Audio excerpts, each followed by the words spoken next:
words velocity and speed synonymous? Yes, they are in our day-to-day language. However, in science, they are not. Speed is a scalar, whereas velocity is a vector. Speed has only magnitude, whereas velocity has magnitude as well as direction. Speed depends on the magnitude of the path length described by a body and the time taken to describe this path.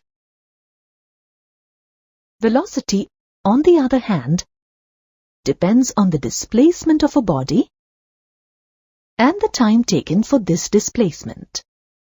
Let's start with average velocity. A body moving in a straight line is said to be in a rectilinear motion.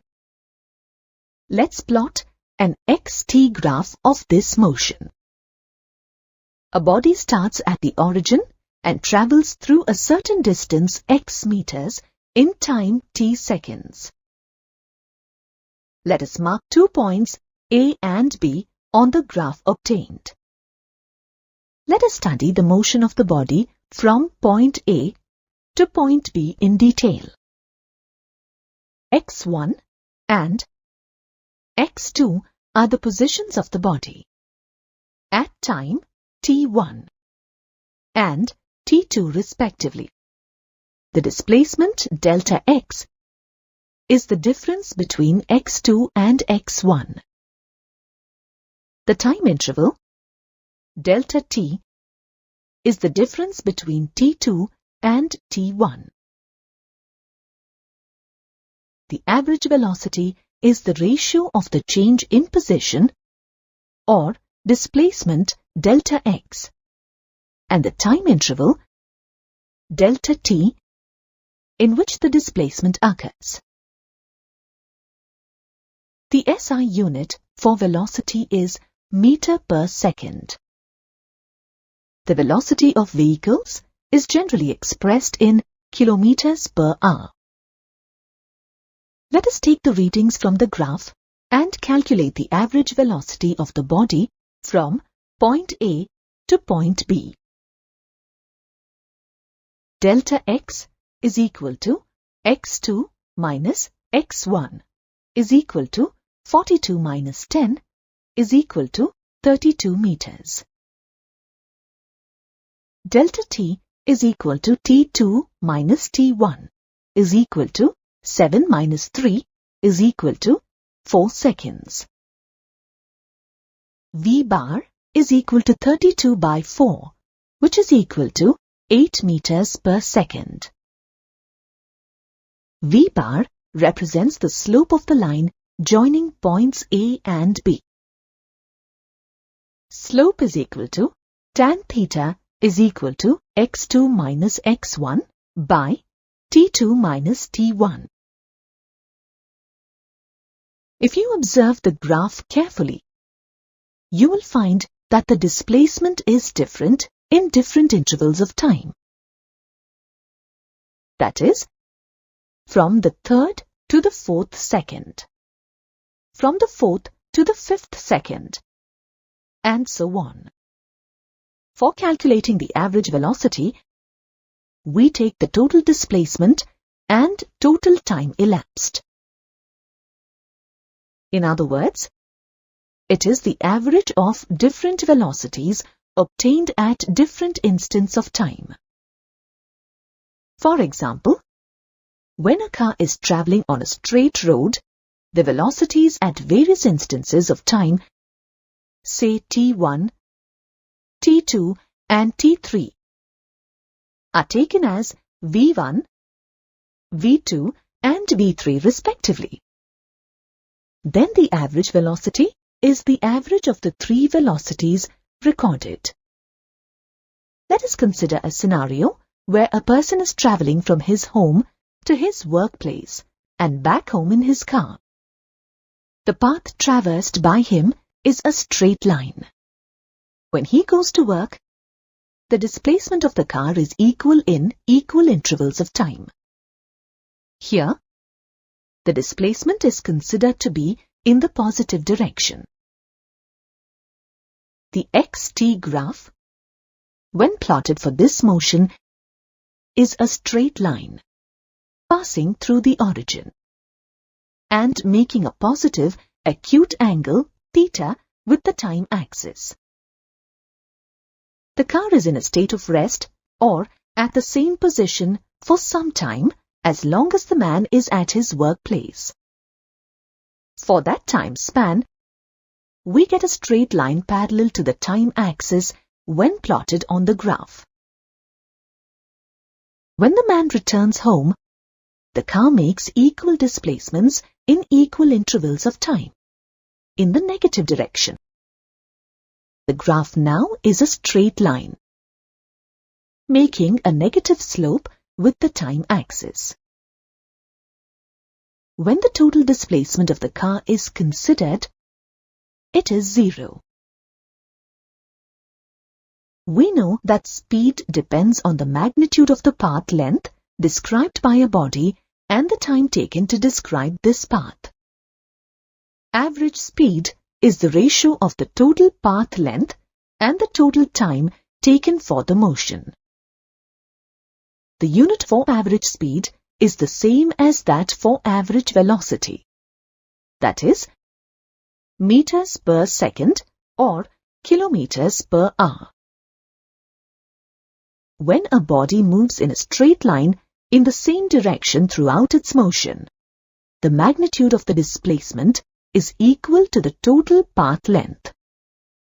In such a case, the magnitude of the average velocity is equal to the average speed.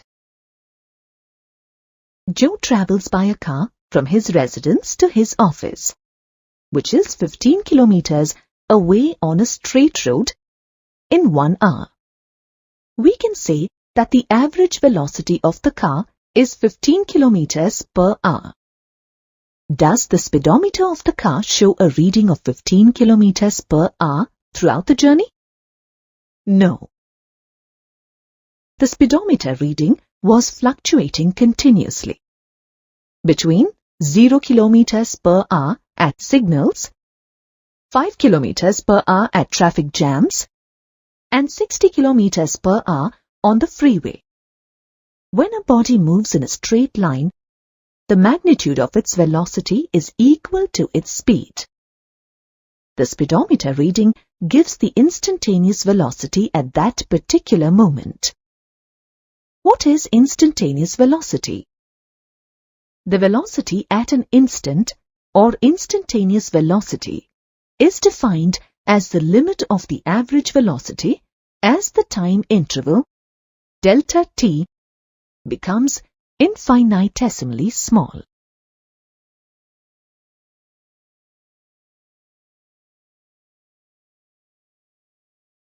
In differential calculus, the right-hand side of this equation is called the derivative of x with respect to t.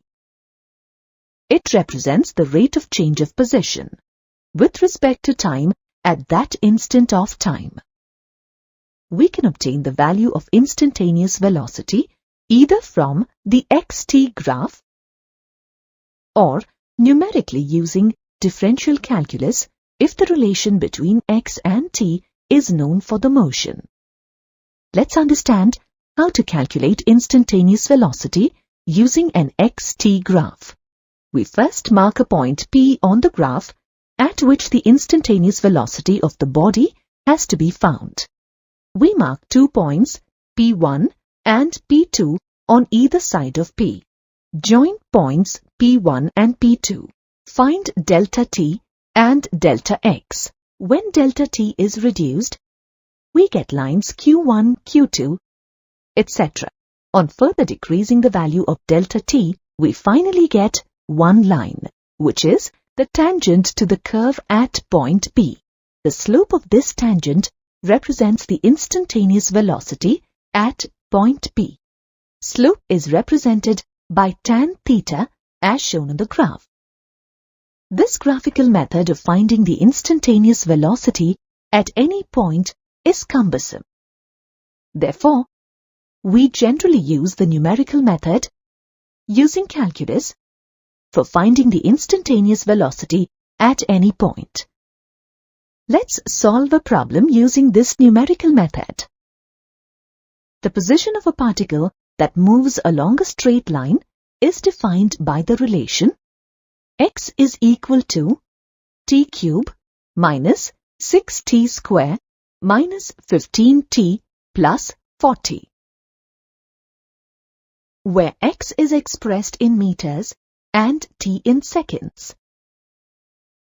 What is the instantaneous velocity at t is equal to 0 second and t is equal to 2 seconds?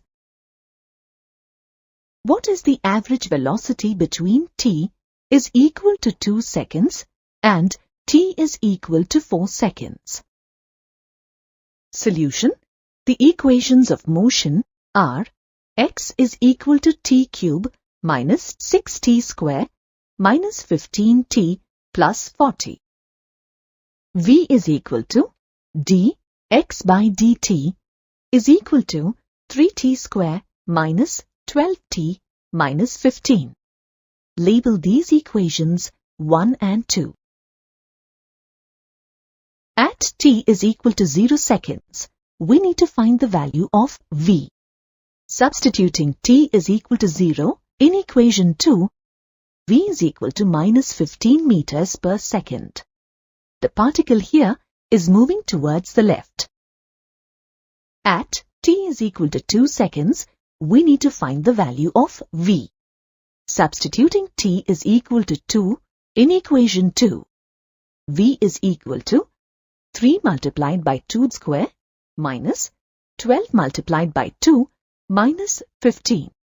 12 minus 24 minus 15. Minus 27 meters per second.